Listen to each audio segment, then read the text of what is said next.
Good evening, everybody. I hope you're doing well. It's nice to see you here. Thank you for taking the time out of your busy schedules to hang out with us tonight.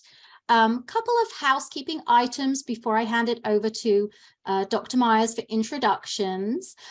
We are in a Zoom meeting, so please just keep yourself muted unless you're asking a question, or else we will all hear you.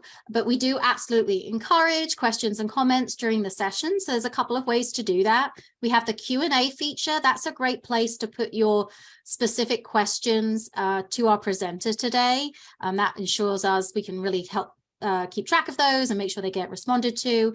And then the chat, you can chat amongst yourself. You can throw comments in there for us. That's totally fine as well. So those are the two ways you can communicate. And of course, when we come to the Q&A part of the presentation, you're also welcome to come off mute and ask your question live. We are recording this session, so if you would like to check it out at a later date, or you know someone who missed it and then wanted to be here, do let them know, but we will be recording that and getting the recording out to you as well. But on that note, I will hand it over to Dr. Myers. Okay, hello everyone. I'd like to introduce Dr. Sherri Leahy. Dr. Leahy is from North Central University. She's an alum. And she's also a part-time assistant professor with the School of Health Professions. Her healthcare leadership background includes over 25 years of operational experience and executive roles leading strategic projects designed to remain competitive in today's complex healthcare environment. Her industry experience in a variety of healthcare settings includes quality improvement, patient safety, patient experience, care coordination, and health information management. With a deep understanding and expertise in high reliability organization models, Dr. Leahy led health system board governance and leadership teams to commit to zero patient harm, a fully functional culture of safety, and use of robust process improvement methods. As vice president in the third largest healthcare delivery system in Illinois, Dr. Leahy is a practitioner and scholar leading efforts to create a safe environment for patients and designing consistent practices and processes that have safe, proven outcomes. Dr. Leahy received her bachelor's degree in nursing from Jamestown University, her master's in organizational development from Loyola in Chicago, and a PhD in organizational psychology from North Central University. Dr. Leahy, welcome to our IPE seminar, and thank you so much for agreeing to talk to all of us about highly reliable organizations. Thank you so much for your warm introduction, and thank you all for joining today. It's so nice to see your faces, and I see one of my current students. So I feel right at home here. So it's great to see all of you. And that was a very long bio. I need to edit that. But the bottom line is I'm a nurse and I'm very passionate about patient safety and high reliability.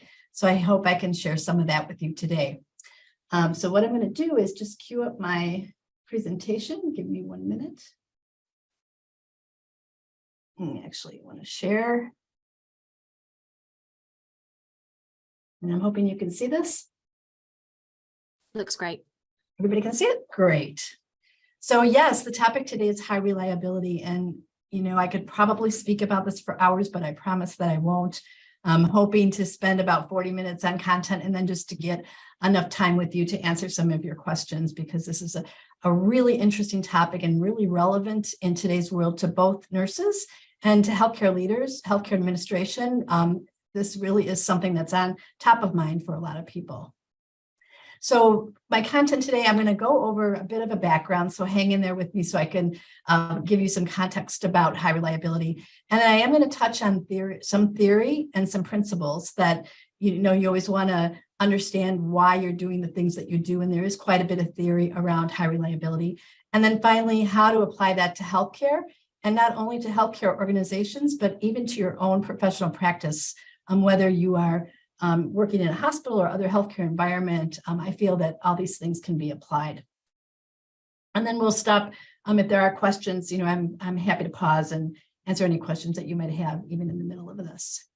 So my aim really is to give you some, as I said, some practical applications. I'm a pretty practical person. And although I love the literature and what can be learned, I want to always know how I can translate that into my own practice and be a better practitioner and scholar practitioner based on that information. So I will do that. But most importantly, I really want to spark your curiosity, because there is a lot more to know, a lot more to consider, a lot more to experience around high reliability. And as you listen to me, I'm not an expert, that's for sure, just very passionate about this. But as you listen to me, keep thinking, I wonder what would happen if I did this, or what if I did that, or how would it look like, or what would it be like? That there are some principles, and I'd love for you just to think about what it might look like in your own life, and how you might translate these things into your life. So we're going to start with background, and the background is a name and a face. And some of this may be already that things that you're aware of, but maybe not. So the name is Challenger. And if you're an older individual like I am, you might remember when the Challenger disaster actually occurred in 1986. And if you do remember, you probably remember where you were and what you were doing, because it was that kind of disaster and that kind of event. So for those of you who are too young and don't remember, the Challenger disaster was the 25th flight of the space shuttle fleet. And it was the first ever to include a civilian school teacher, Krista McAuliffe. And this, because she was a school teacher, this was broadcast live, not only on television, but in schoolrooms, on television sets in schoolrooms. So children, as she was a school teacher, were watching this.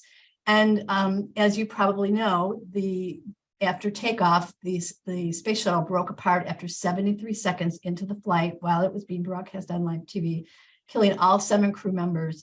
And that smoke spiral is what you actually saw as the news reporters were trying to explain what had happened.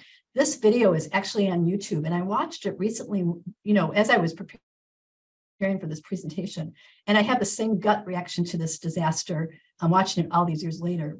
There's really no words can describe how that must have felt if you were a child watching this happen.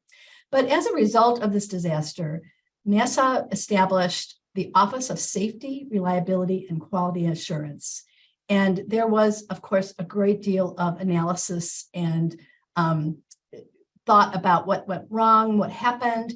And the popular idea was that an O-ring seal failed during launch in cold weather.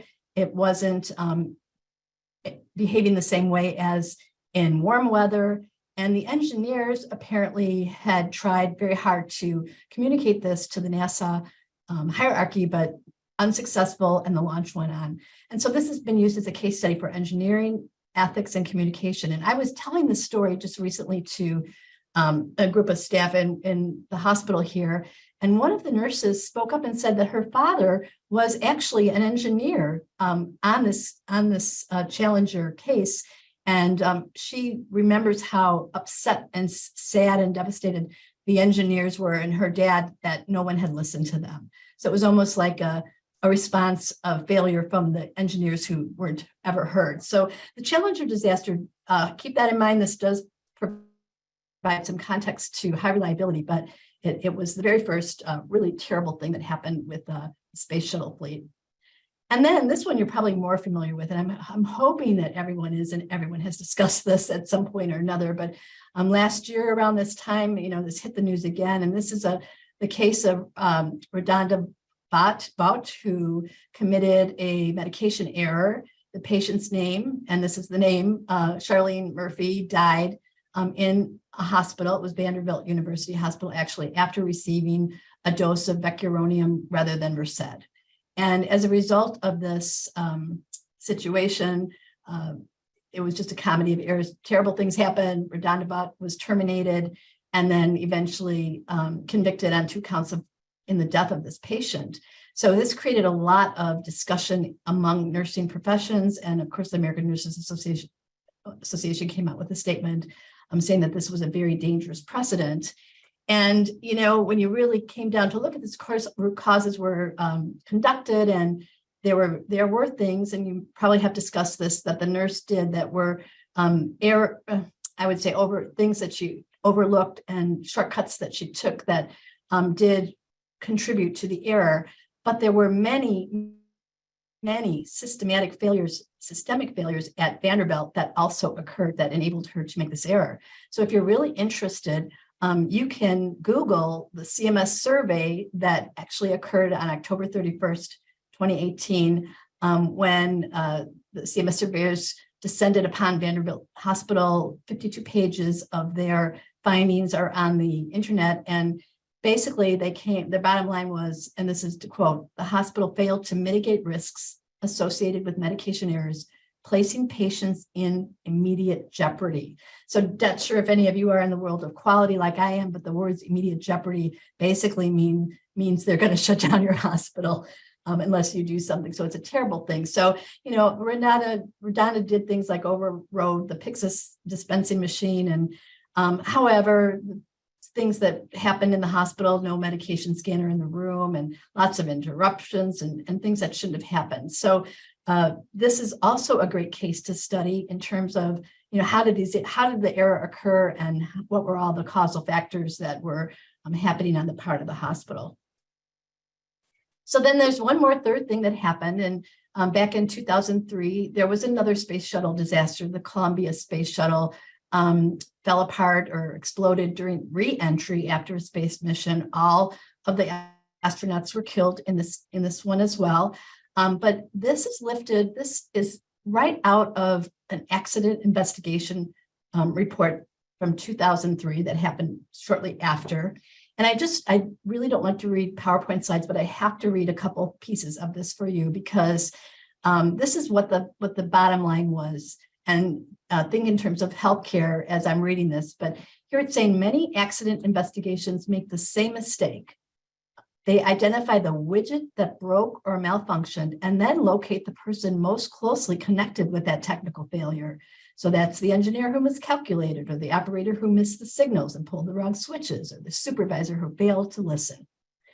So when causal chains are limited to technical flaws and individual failures, the responses aimed at preventing a similar event in the future are equally limited. They aim to fix the technical problem and replace or retrain the individual responsible. And this can really lead to a disastrous belief that the underlying problem has been solved. So this is not anything about healthcare, but it's basically talking about the frame of reference that you were having at the time about how things happen and how they are corrected, how things are corrected, up to and including identifying the person most closely connected to the failure. So that's background for you, because there are lessons that can be extrapolated from Challenger and the nurse thought. When you really think about it, adverse events occur within complex systems. We know that from looking at both of these cases.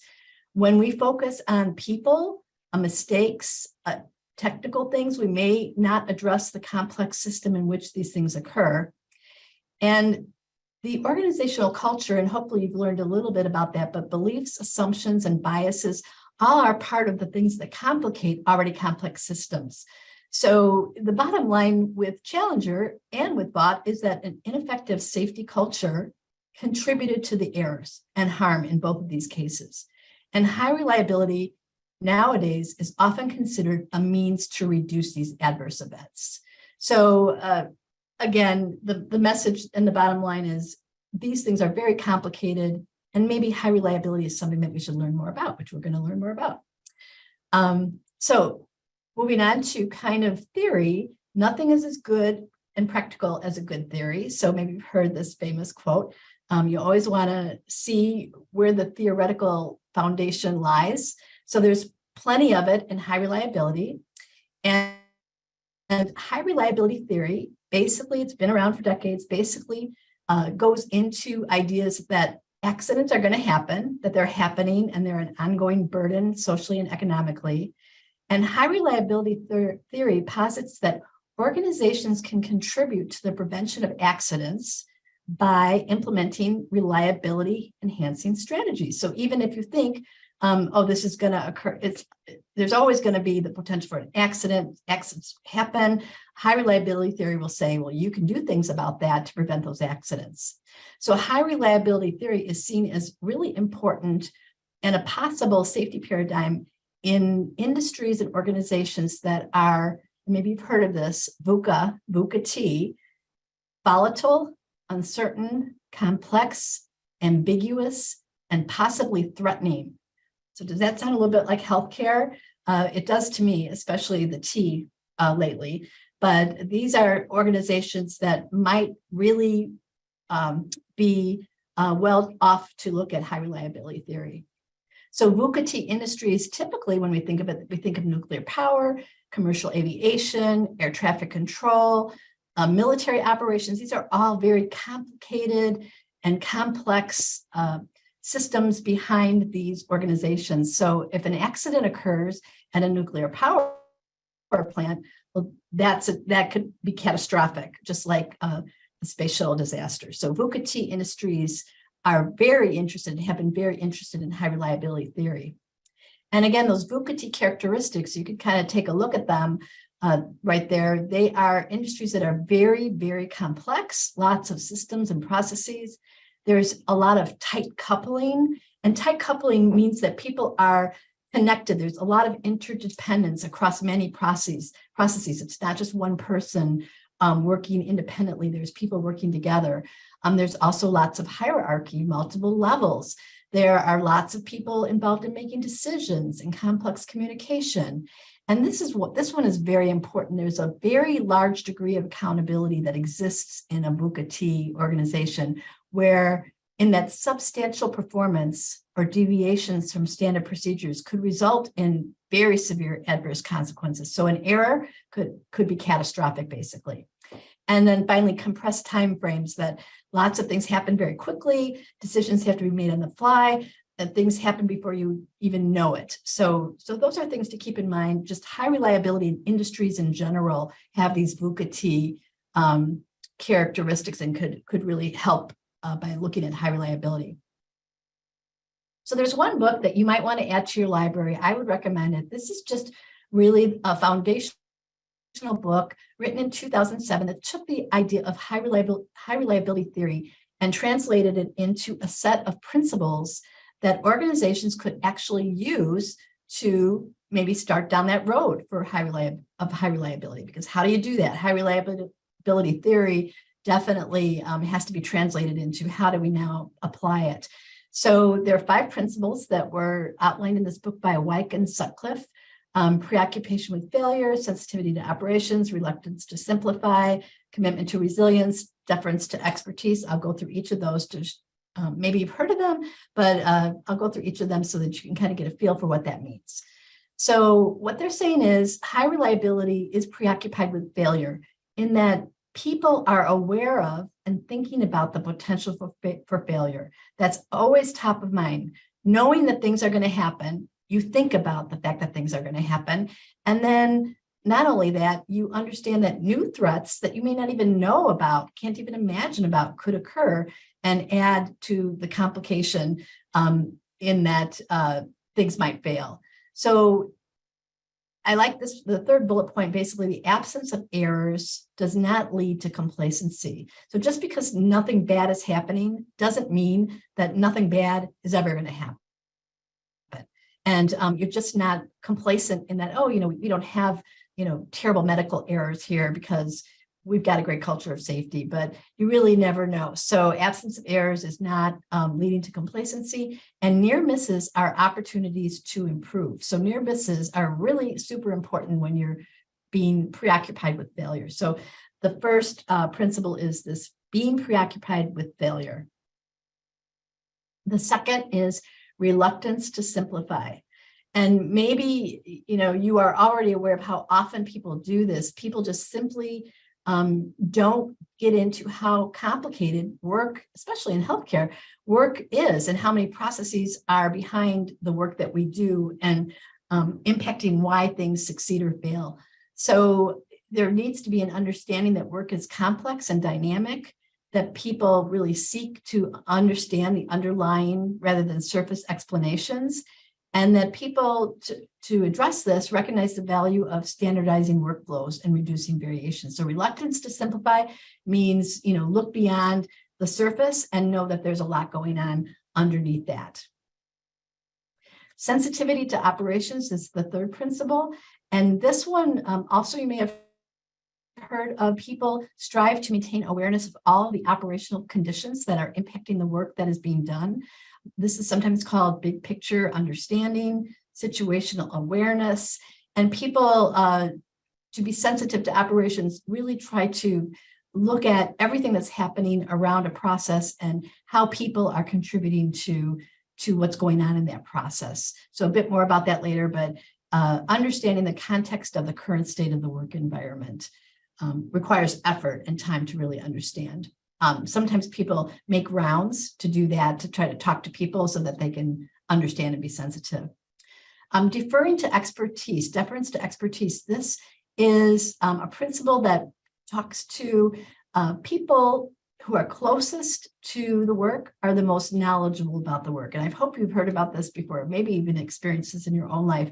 They talk about the sharp end, the blunt end and the sharp end, but the people at the sharp end, closest to patients or closest to work, they're the ones oftentimes that are the most knowledgeable.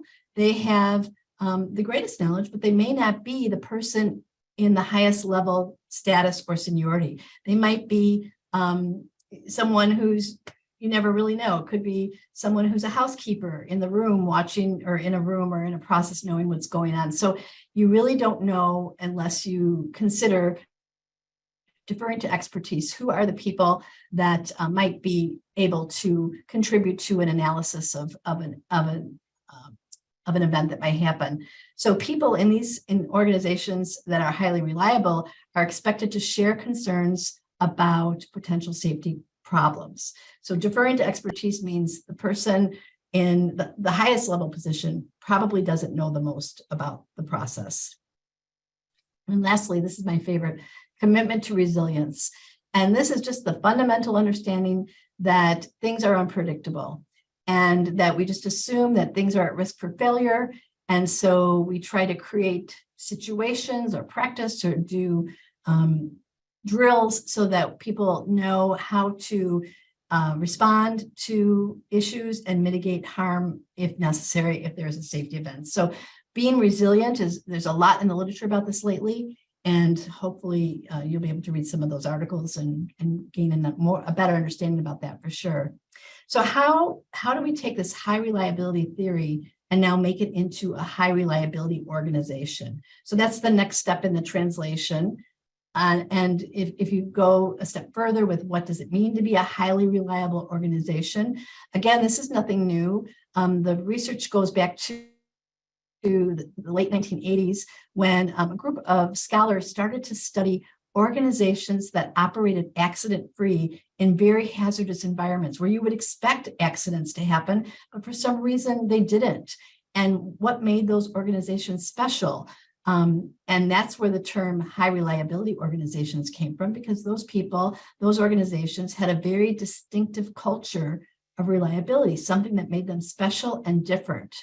And they started to study this and try to understand what was the secret sauce, what was the special factor that helped members of that organization become highly reliable, and even what was the autonomy and competence that they had that was different to help them respond to and correct problems. So this is where there's lots of reading. I'm not recommending these books, but there are so many books, so many articles that you can really, if you want to read about how people have implemented high reliability in organizations, you can. And I'll even add that if you're thinking about healthcare, both the Joint Commission and the Institute for Healthcare Improvement have their own papers and their own models, but there's a lot that has been written in the last 20 years, that's for sure. But going to distill it into just a couple slides, all of this. So basically, all these books are coming to the same conclusion that research has led to the realization that errors are primarily the result of process or system flaws rather than people flaws. And I'm sure you've heard this before. People don't generally make mistakes or true errors without some type of process behind them that allow that to happen. So an HRO succeeds in avoiding errors in an environment where errors can be expected. Due to complexity and risk factors, they have become successful in creating processes and systems that prevent these errors. So all of the research and the publications that you might read will basically say that that you have been on a journey to become an HRO when you can achieve relatively error-free performance consistently over time while operating in a complex, high-risk, or hazardous environment. So how you do that and what the outcomes are the subject of many, as I said, articles and books. But they all do talk about human error, and this has been really since 1999 when the Institute of Medicine talked about to err is human. And what they said at that time, of course, everyone has the potential to commit an error, and errors include slips, lapses, and mistakes. Things slightly different than a violation. A violation is really non-compliance, circumventions, shortcuts, workarounds to policies and procedures. So variation is not the same as human error, but human error is generally the result of flawed processes. And importantly, systems or processes that depend on perfect human performance are inherently flawed. So if there's a policy or a procedure or some kind of protocol that depends on people to do it perfectly, it's probably not going to happen. And then this diagram I like because it really shows how in industry, all of these processes are contributing to an incident. And that if we want to be reluctant to simplify things, we're looking at all of these different basic system places where flaws could occur. So the external environment, the internal environment, organizational factors, management, operational staff, all of these human factors, all of these things come together and allow or prevent, but often allow an incident to happen. So keep this picture in mind because I'm going to show you something in a minute to see what you think about it. But it's helping me to remember that, okay, you're not just looking at the incident, you're going back and looking at all of those things that back up to the incident, including the external environment. So looking at this in terms of high reliability organizations, this is where we're going with basically all of this background is that high reliability in healthcare now is very interesting. There's little of the foundational research that was applied in healthcare, but there's now a very sizable interest in applying it to healthcare. So and this is because healthcare is really now having the same VUCA-T kind of characteristics that we talked about earlier. And there's about 20 years of research. So it's been a while. So 20 years of research in healthcare about high reliability. And just, again, some thoughts about how it is really uncertain, volatile, uncertain, complex, ambiguous, and threatening. I'm sure you've been reading about or heard about just workplace violence issues. There's not a day goes by in my healthcare organization that there isn't a report of violence against healthcare workers within the hospital setting. So, these things happen, and especially with COVID and all the things that have contributed to really novel challenges that have required us to make so many changes. This is something that's very important out of healthcare. And so this you've all seen, I'm sure, a million times. And if you think about that picture that I just showed you with the arrow and the incident, doesn't that look a little bit like this? So we've always been thinking about the system failures that could occur for patient safety accidents or patient safety issues. Each of those slices of Swiss cheese representing a factor that needs to be considered, and the holes lining up to allow errors to occur. So this is adapted from James Reason and over 20 years ago. So something that if you haven't seen, you definitely want to see and read more about. But the idea is that highly reliability principles can help us examine all these slices of the Swiss cheese and then develop mechanisms to compensate for human error, hopefully. So in the research and what's been looked at in healthcare, adopting these principles should really help us develop a system that will perform more reliably and help providers minimize defects in their care, better consistency in their care, and improve patient outcomes. So the bottom line is understanding why an error happened and examining the systems and processes before asking who made the mistake or what was, what was the individual person who was involved. That happens later. A really nice way to look at this, I think, is to look at the 5 principles on the left and then resulting on the right to high reliability and exceptionally safe, consistent, and high quality care. But there's something in the middle that we haven't talked about yet, and I want to touch on it briefly, and that's mindfulness. And mindfulness, there's been a lot in the literature lately about mindfulness, but when it's applied to high reliability, really basically means that taken together, the 5 principles can really help produce a collective state of mindfulness. If we use those 5 principles and think about things with that perspective, it will help us be mindful of the different dimensions of high reliability and have an enhanced ability to discover and correct errors that could escalate into a crisis. So mindfulness really just means it's the practice of an ongoing present moment awareness. And this contributes to the culture. Now, the Joint Commission has set out 6 core elements of just culture, of patient safety culture. These are the elements, but ideally, it's a culture that continuously learns about how to do better, how to improve processes. So these are some of the things that they claim are important. Of course, promoting safety is top priority, teamwork, open communication, rewarding individuals. All of these things are important. And each organization has a different culture, has its own unique culture, and it's important to think of that. So I like to look at it this way, that mindfulness is kind of at the center of everything. And then you're thinking in terms of preoccupation with failure, deferring to expertise, reluctance to simplify, commitment to resilience. And then that creates the culture around all of that. So these things all kind of go together to create high reliability in healthcare. So just a little bit now about applying it in your life and applying it maybe in your organization, some of these things. So, and considering what the culture might look like. So once again, just kind of look at the 5 principles, preoccupation with failure. And here in the cartoon, you've got a car speeding around a cliff, and the driver is saying, wow, that was close, we almost died. And the passenger is saying, wow, that was close, glad we had good brakes. So a culture of high reliability sees near misses as an invitation to improve, rather than proof that the system has enough checks and balances to prevent a failure. So saying, oh, thank goodness we have good brakes, maybe that is now going to lead to complacency, where the driver says, oh my goodness, we almost died. This was serious. We need to do something about it.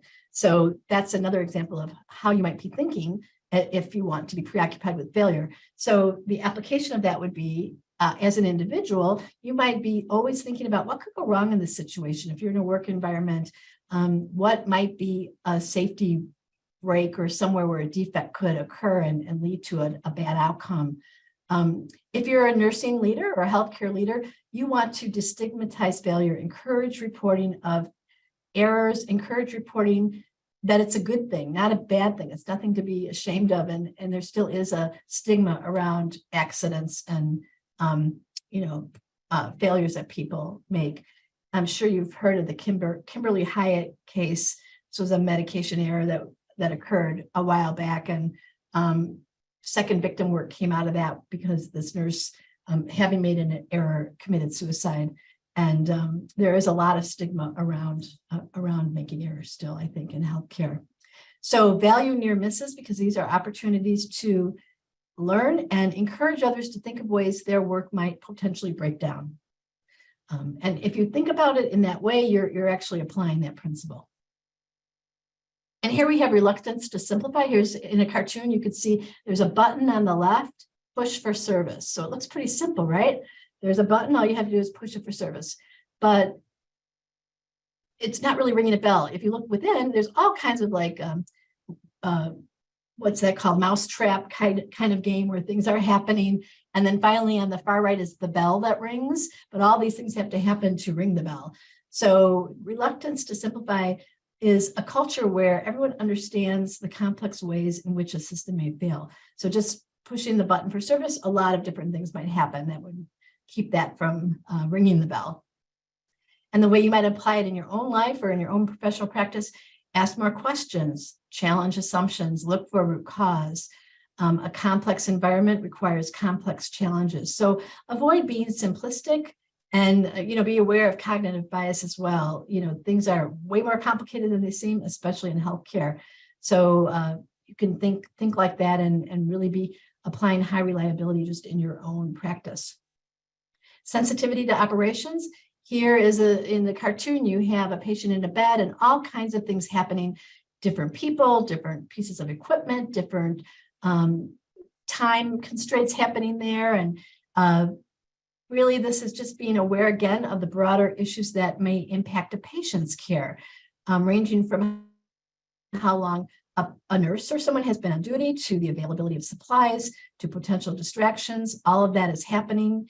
And you can actually apply that by constantly thinking about the front line, where the work gets done, how you might break down silos, how you might encourage speaking up. Very important to have people feel the psychological safety to speak up if they see a safety concern or have a safety concern, and just encouraging open communications. And then we have deferring to expertise. And in this cartoon, you've got people from different disciplines. Looks like a doctor, a pharmacist, maybe a nurse, maybe a social worker. They're all gathered around a patient's bed and they're all making their observations about that patient.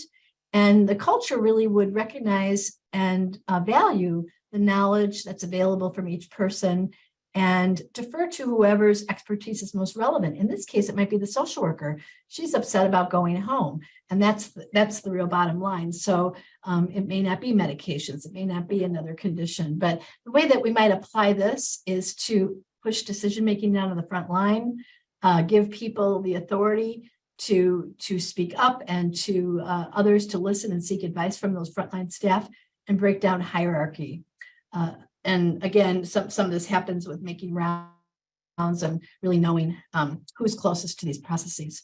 And then finally, resilience. Just quickly, this picture is a boater, and he's in the water. And a good boater never leaves the dock without preparing for many situations that are unlikely but possible. So, what if the boat overturns and he's got a life jacket to mitigate that issue? And what if the engine fails and all of these things that might happen? He's got an oar to help him row the boat. So you're always thinking about what might happen. So culture is something that really will reflect resilience if that's there in the organization. So now I want to just move into something that we did here in the healthcare system where I work, and we applied these principles to fall prevention. And fall prevention is a really big deal in any healthcare environment, and lots of issues with falls, especially post-COVID in acute care settings. So this is something that you might want to do if you have the ability to be involved in analyzing these types of incidents. But we took the principles, we put them on the left, and then we took how we might apply those principles in this particular case.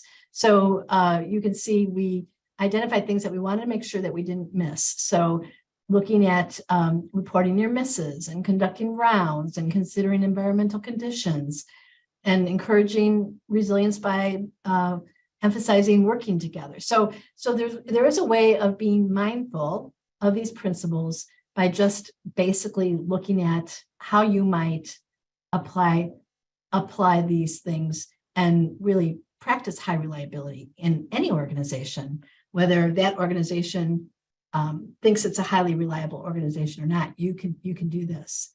So 8 things that you can do. These are things that you could do no matter where you work. Now, in my health organization, there are 9 hospitals. 3 of the 9 have been on a journey to high reliability for 7 years. The others have not and don't know how to go about doing it. So these are things that any individual working in those organizations can do to start on that journey to high reliability and help their organization maybe see the value of that. So again, no matter where you are, you might want to think about these things. And of course, my favorite is speaking up for safety.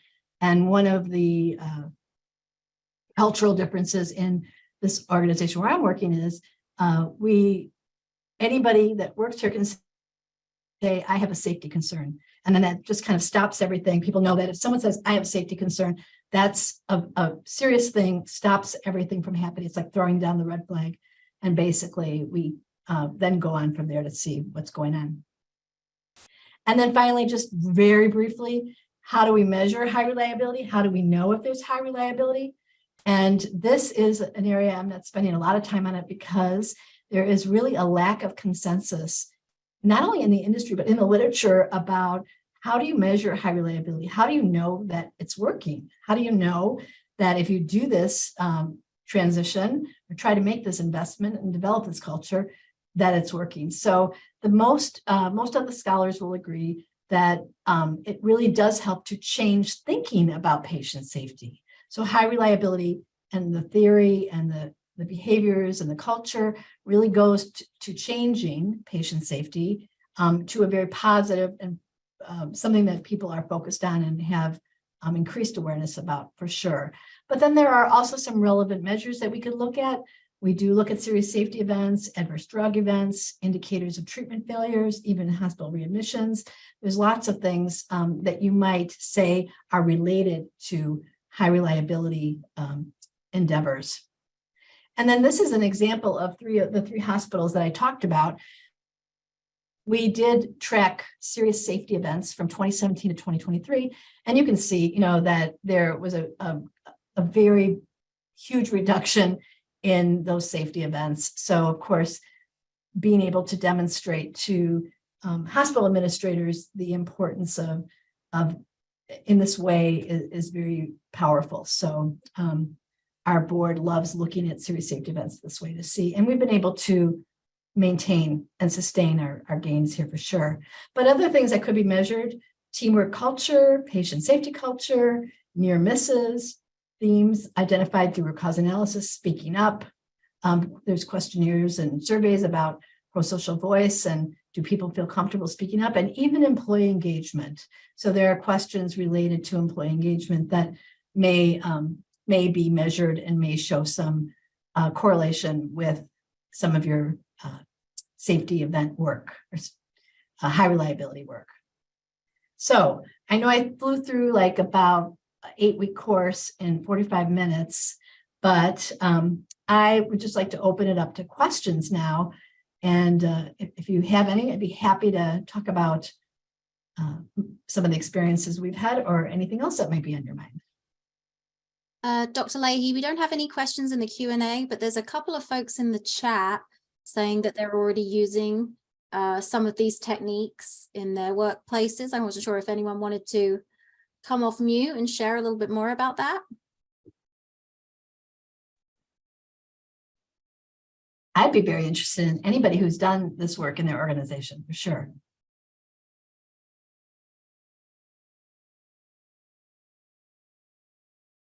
Maybe feeling a bit shy. Well, I'll just... Shirley, yeah. Okay, I do have a question. Hi, Sherri. Hi, how are you?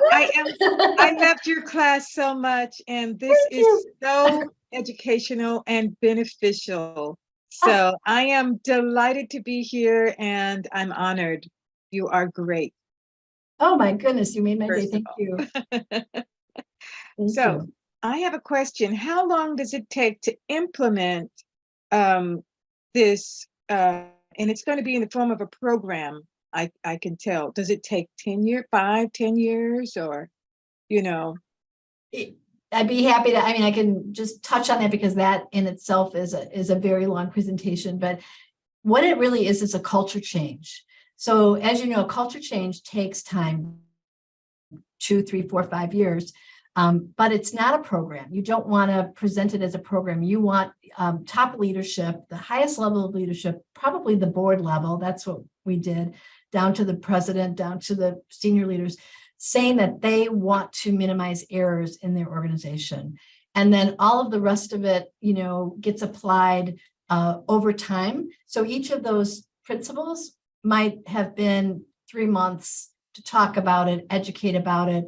And every single employee in our organization went through some training.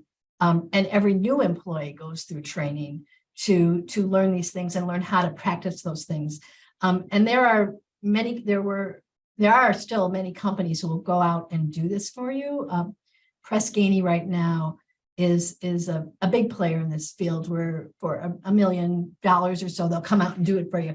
But I believe that, we as leaders, healthcare leaders, can do a lot of this work on our own.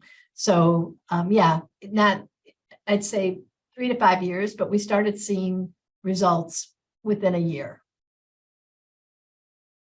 I hope that answers your question. Hi, So, can anyone hear me? yes. Hi, Nicole. Hey, hi. Sorry, I Hi, was Nicole. having some microphone issues. I was just going to say, we kind of started our HRO journey in 2019. And honestly, I'm not going to lie, for the first year, it really seemed like a lot of skepticism. We had to work very hard at promising that we were going for a just culture and navigating that HRO journey. And so I feel like that first year was kind of the hardest. And then in a couple years, it was very interesting. All of a sudden, our near misses went up by quite a lot. Our reporting increased tremendously, to the point that we had to get quite a bit more safety and QM staff just to help with the reporting system. But our safety events, our big safety events, were going down. So we're kind of finally starting to see the outcome of the HRO journey. Awesome. That's wonderful to hear.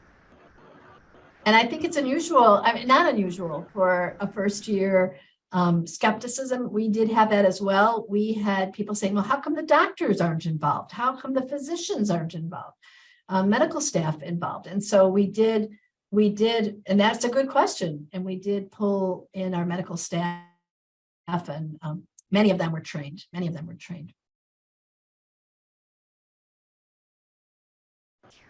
I think a good point too you touched on is sticking up for the safety events.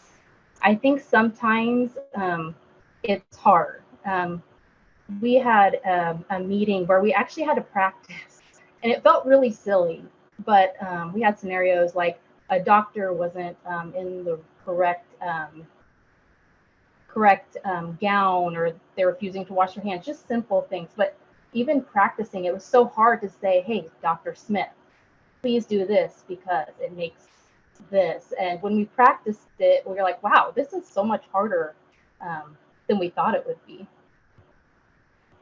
Yeah, absolutely. And especially when you're saying, I have a safety concern, and it's something the physician is doing, and they don't respond in the way that you think that they should.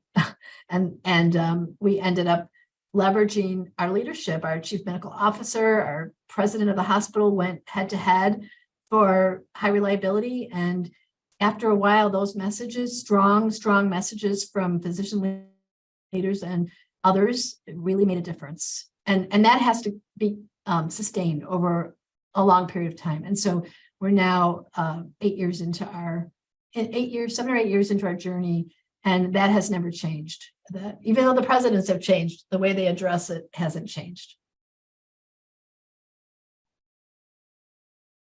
Dr. Leahy, do you agree, and I'm saying this more for the DNP students who are here and nurses who are here, that the first step, and one of the things that we talk about in our executive leadership courses, is a just culture.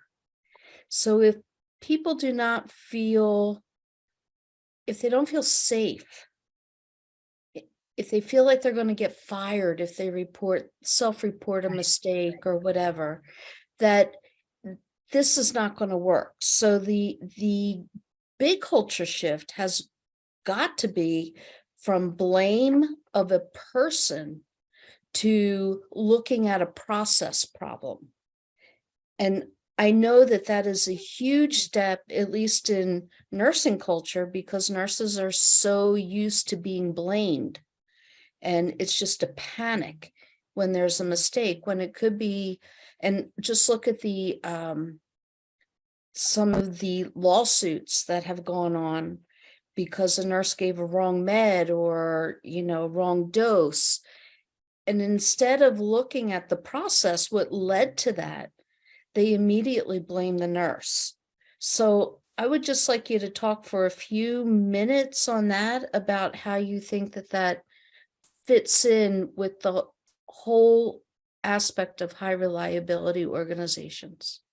Yeah, I mean, I see a lot of nodding heads, and the just culture algorithm is really part of the foundational theory that errors caused by lapses or those types of things are not caused by people. Generally, they're caused by systems. So we did educate everyone on the just culture algorithm. It's actually it's posted on our intranet, and it's used by HR and leaders to evaluate situations to understand better, was this a overt kind of, how it takes you through the different ideas from left to right. And as you go to the right, it's more intentional and might be, there's no more blameless culture. It's a just culture, right? So on the right hand side of this algorithm, I'm talking about things that might require some kind of action. But on the left hand side, these are things that, maybe just have happened because of a mistake that was made, more of a systems error. So that was really a revelation to staff to see that and truly understand, because they didn't even understand the definition of just culture or the idea of just culture. So there was a lot of education around that, including our HR staff who needed to support it and understand it. At that time, we also kind of began to implement things like a second victim program. I'm sure you've heard about that, but those people who did make the mistakes really did need some support. And we, had employee support coordinators, psychologists actually working in the system that could be deployed to address when mistakes happened like this with people. But on the other hand, the people that willfully, good example, fall prevention. If a staff member, if there's a policy in place and protocol that is in place for fall prevention, and it includes that the staff member will not leave someone unattended in the bathroom, and they walk away, and that's then a deviation from a protocol, and it's addressed within that algorithm, the just culture algorithm. So I hope everybody's seen that. If they haven't, we can share that for sure. I hope that answered your question. Very important part of high reliability, very critical, because people, it's a revelation when they see that. They're like, okay, I get it, I understand. It makes complete sense to people when they look at it in that way. So to me, I think it's brilliant. Well, thank you very much. Yes, it did. Does anyone else have any questions?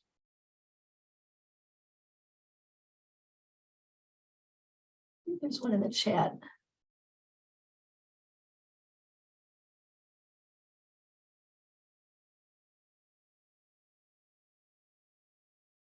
Looks like lots of positive Well, feedback. And Shirley.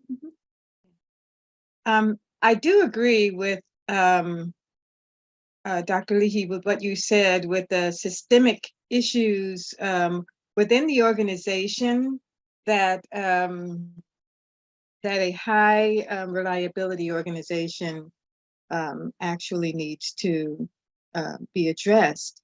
With that being said, I find that it is very, very difficult. And I agree.